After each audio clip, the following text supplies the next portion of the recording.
A hack for the last cold days of the winter, but it works for the summer too. This setup ensures healthy air from the outside, but warm in winter and cool in the summer.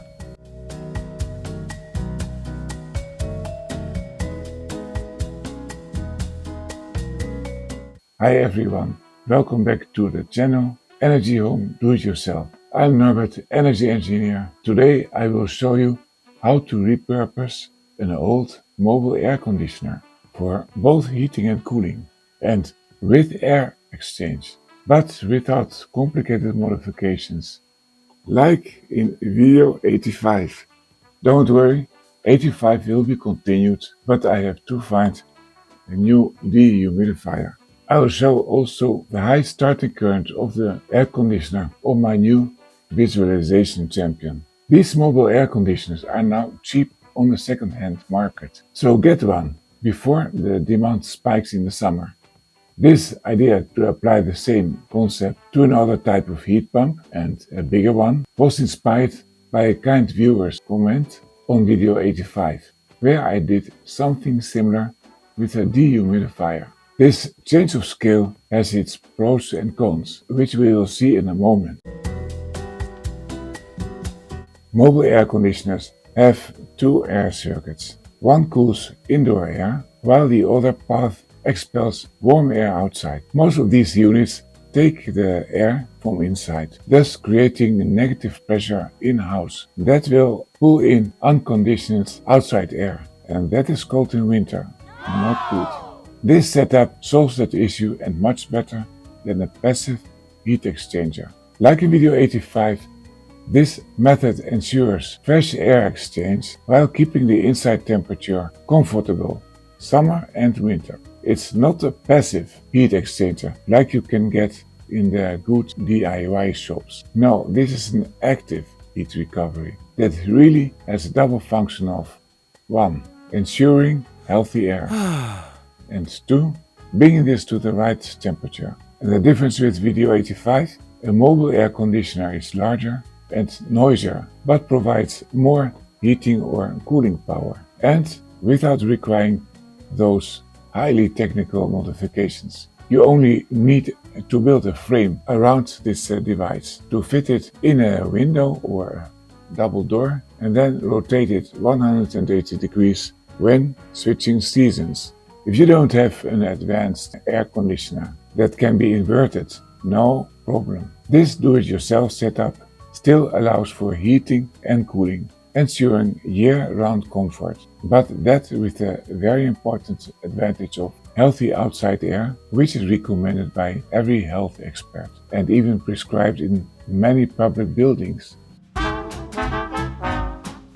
So let's see the pros and the cons. The advantages. It is budget-friendly. Use second-hand units instead of costly reversible heat pumps. Year-round comfort. It works in winter and summer. Just turn it 180 degrees around. And then healthy air. It uses pollutants like, for example, CO2, a product of breathing, improving health, well-being and the concentration on your work. No internal modifications. It keeps the electrical and the refrigerant circuits intact. There are also limitations on this scale enlargement. Noise. That is more than a dehumidifier. But with those strong fans, you can let it work for a while and then let it pause. And then installation, you still need to do some DIY. It requires a window or a door, and then with a frame around the air conditioner. But why should you do these things if nobody else is doing it? Well, there are reasons. Look to some situations, also in my home country, the Netherlands, which is supposed to be a quite well-going economy.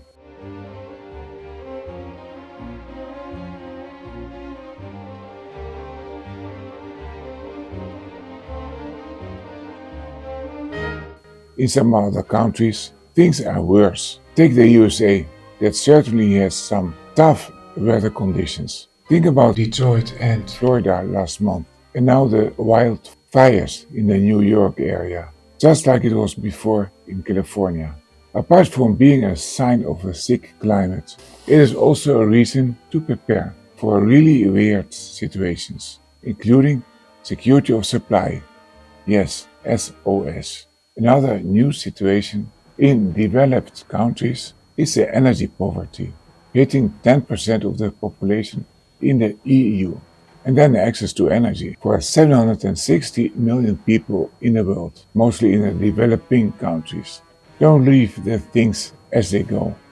Put your hands on the steering wheel. This channel will help you to do that and get energy conscious.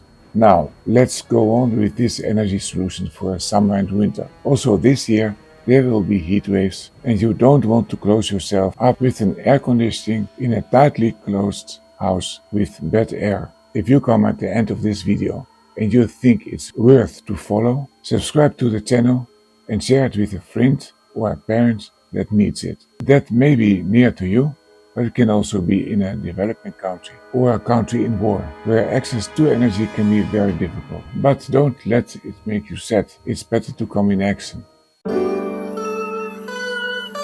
Now, if you want to do this project, follow this advice. Find a second-hand unit with separate warm and cold air channels that go in opposite directions. The standard single hose units that you see everywhere are just fine. Then build a custom enclosure. Create a sealed insulated frame for windows or door. A double door is the best. We'll see that later.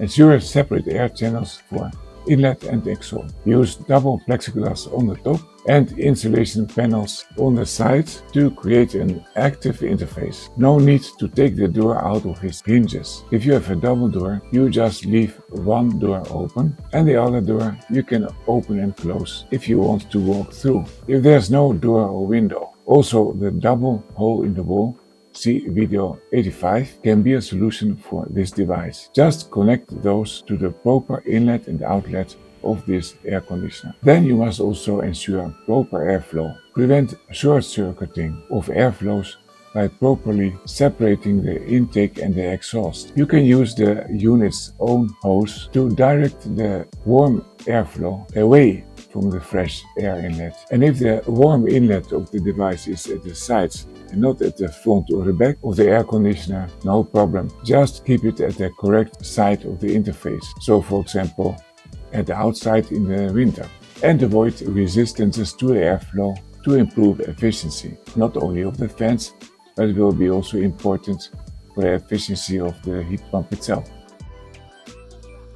Now let's see what I did this week.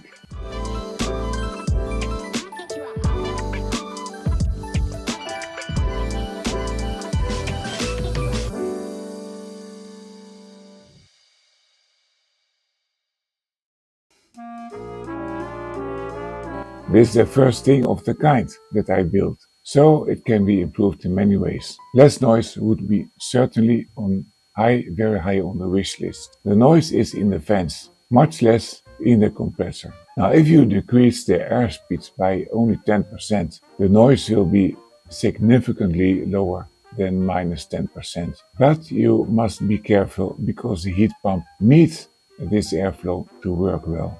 Another thing is that heating and cooling and air exchange should be as automatic as possible. Usually you forget it and then you lose comfort or money. A timer or sensors to switch it on is also certainly on my wish list. Very advanced would be a CO2 sensor that measures this gas in the house, which our body is producing, and triggers then an air exchange. But let's start with this version 1.0. Air exchange with active heat recovery lets you enjoy fresh, comfortable air without spending a fortune. I hope to see you next week and wish you good energy.